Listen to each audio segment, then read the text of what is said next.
It's rant time again. Why not start the new year off right? The ongoing problem of yelling fire in a crowded theater. What that means is, in the general context of free speech, that there are certain speech that is counterproductive to freedom and peace. So if somebody yells fire in a crowded theater, what they're doing is provoking people to do something stupid or to do something unsafe, and this is a crime. When you deliberately poke a hornet's nest, basically, and you enjoy the response or whatever it is, and so then when the people run out and stampede out of the theater, you say, "Hey, I didn't do anything. I just said fire." Well, obviously you did do something.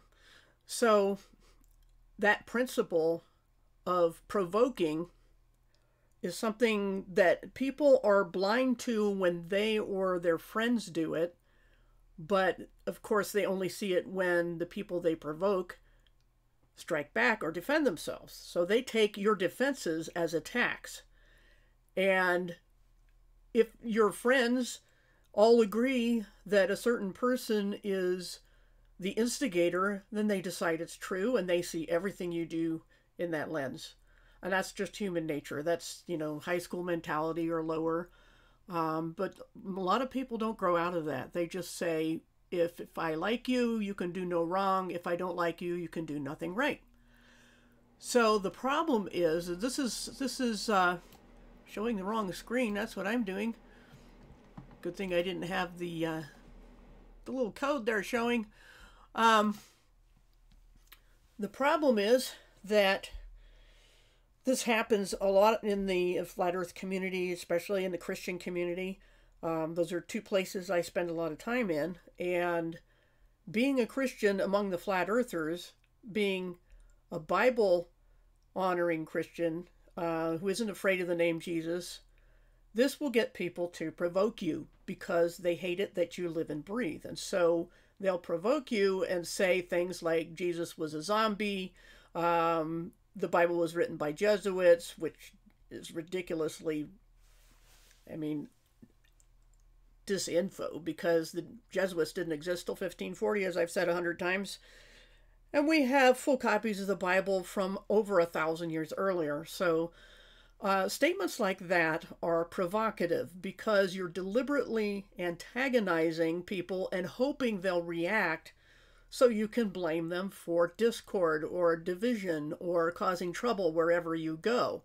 When the truth is that everywhere you go, you're a target because you're a Christian, and so they will pick on you. They'll provoke you. They'll say those things that I just mentioned, and they'll say, things like all Christians bleep their children. I've heard that repeated on one channel.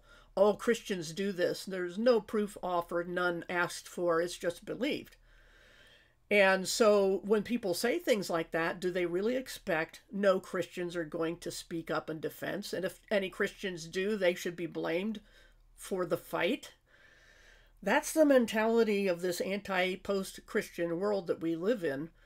But unfortunately, the same thing happens in so-called Christian communities. You have some where if someone says all versions but the King James are perverted New Age satanic versions, that's provocative.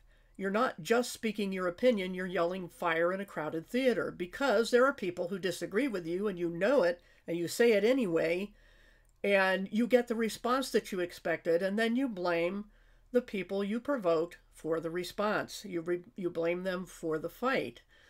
And that's human nature, but hopefully people can grow up and rise above nature and actually think about what they're doing, what the reality is.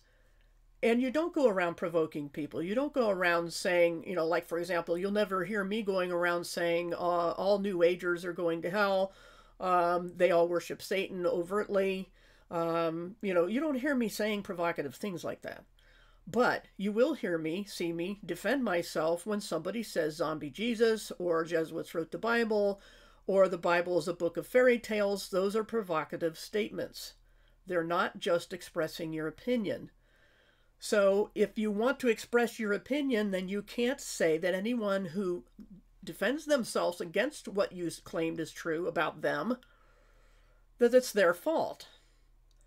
So that's what happens all the time. Like I said, especially in the Christian and flat earth communities where I've been hanging around.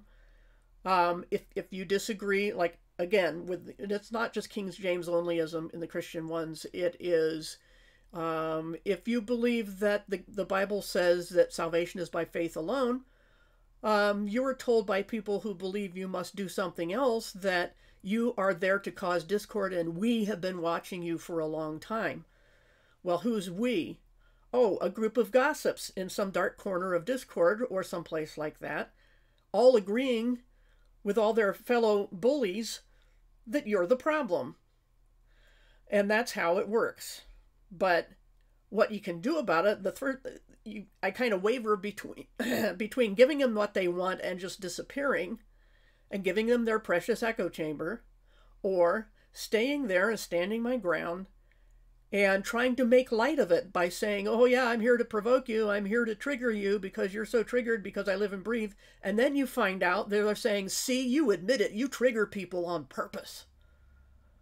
Are these people Vulcans that have no sense of humor or no sense of, I'm showing you something about your own behavior when I say, haha, I'm here to trigger?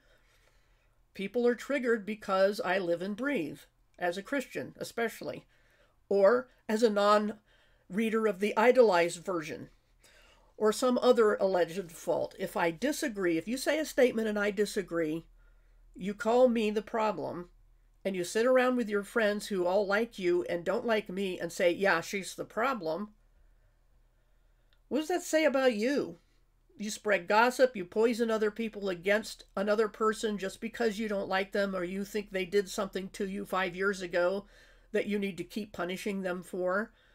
Whether it actually happened or not, whether you were the one who did it or not, you're going to keep punishing them forever. I've had yesterday 2 people who's really I don't know a lot about, other than that everywhere I go they start picking on me because I'm a Christian. Oh, you think you're Jesus, or you worship a book or something like that. And then when you say, no, that's not true, you don't know me, here's the facts about the Bible, they're like, see, she causes trouble.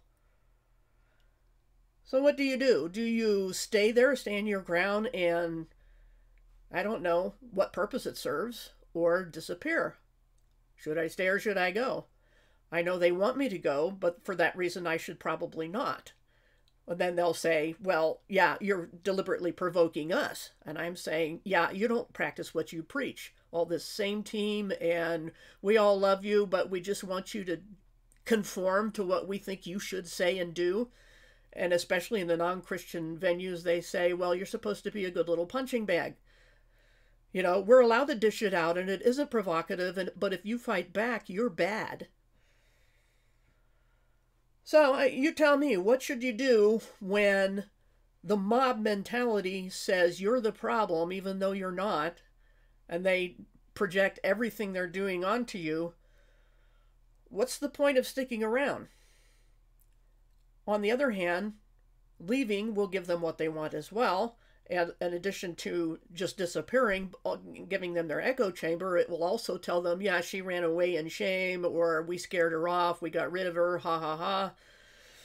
That's how these things go. And so it seems to be a rock and a hard place. If you stick around and try to avoid the people, but sometimes it's impossible. For what purpose, again? And if you go away, then, you know, nothing is gained either. So you tell me. Comment afterwards. I'm not even looking at the chat right now if there is anybody there, but you tell me what you would do when this sort of thing happens. There are some I know on one extreme is the pacifists who say it's better not to cause trouble. Even if you're not causing it, you're causing it. Just by being in a place where you know you're hated. Well, guess what? Jesus said, be salt and light. And that means going out into a hostile world that hates you because of him. And they will see as provocative. We live in the kingdom of Satan. We live in a world run by Satan for the time being. And so we are enemies of state. So this cannot be avoided. You can't just run away from hostile situations. We're supposed to go into them. But then, if you've been there a long time, do you come to the point where you shake the dust from your feet, as Jesus said, and leave them to their fate, leave them to judgment, to God to take care of eventually? It's a hard decision. And as I've said for years, the most disheartening thing is that Christians don't stick together. So, I don't know. You tell me.